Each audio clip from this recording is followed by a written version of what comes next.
ನಾವು ಜೀವನದಲ್ಲಿ ಏನೇನೋ ಆಸೆ ಪಟ್ಟಿರುತ್ತೇವೆ, ಏನೇನೋ ಕನಸು ಕಂಡಿರುತ್ತೇವೆ. ಆದರೆ ನಾವು ಅಂದುಕೊಂಡಿದ್ದೆಲ್ಲ ಆಗುವುದಿಲ್ಲ.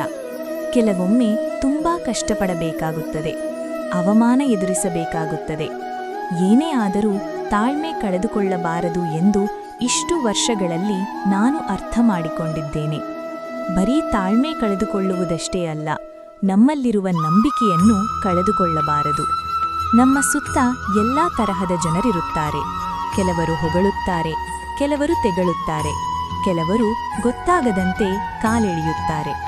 ಬಹಳಷ್ಟು ಜನ ಈ ಸಮಯದಲ್ಲಿ ತಾಳ್ಮೆ ಕಳೆದುಕೊಳ್ಳುತ್ತಾರೆ. ಯಾರೋ ತೆಗಳಿದಾಗ ಅಥವಾ ಕಾಲೆಳೆದಾಗ ಮನಸ್ಸು ಕೆಡಿಸಿಕೊಳ್ಳುತ್ತಾರೆ. ಒಂದು ತಮಗೆ ಹಾಗೆ ಮಾಡಿದವರ ಜೊತೆಗೆ ಜಗಳವಾಡುತ್ತಾರೆ ಅಥವಾ ಒಬ್ಬರೇ ಕೊರಗುತ್ತಾರೆ. ಇದು ಇನ್ನಷ್ಟು ಸಮಸ್ಯೆಗಳಿಗೆ ದಾರಿ ಮಾಡಿಕೊಡುತ್ತದೆ. ಹೀಗಾಗಿ ನಮ್ಮ ಕಷ್ಟದ ಸಮಯದಲ್ಲಿ ಮೊದಲಿಗೆ ನಾವು ಏನು ಮಾಡಬೇಕು ಮತ್ತು ಹೇಗಿರಬೇಕು ಎಂಬ ಕ್ಲಾರಿಟಿ ನಮಗಿರಬೇಕು.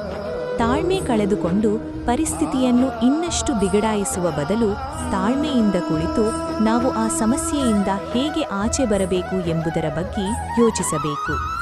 ಇಷ್ಟಕ್ಕೂ ನಮ್ಮ ಯೋಗ್ಯತೆಯನ್ನು ಬೇರೆಯವರಿಗೆ ಸಾಬೀತು ಮಾಡುವ ಅವಶ್ಯಕತೆಯಿಲ್ಲ. ನಮಗೆ ನಾವೇ ಸಾಬೀತು ಮಾಡಿಕೊಳ್ಳಬೇಕು. ಎಷ್ಟೇ ಕಷ್ಟವಾದರೂ ಇದು ನನ್ನಿಂದ ಸಾಧ್ಯ ಎಂದು ಹೇಳಬೇಕು. ಆ ನಿಟ್ಟಿನಲ್ಲಾದರೂ ನಾವು ಸಮಚಿತ್ತರಾಗಿ ವರ್ತಿಸಬೇಕು.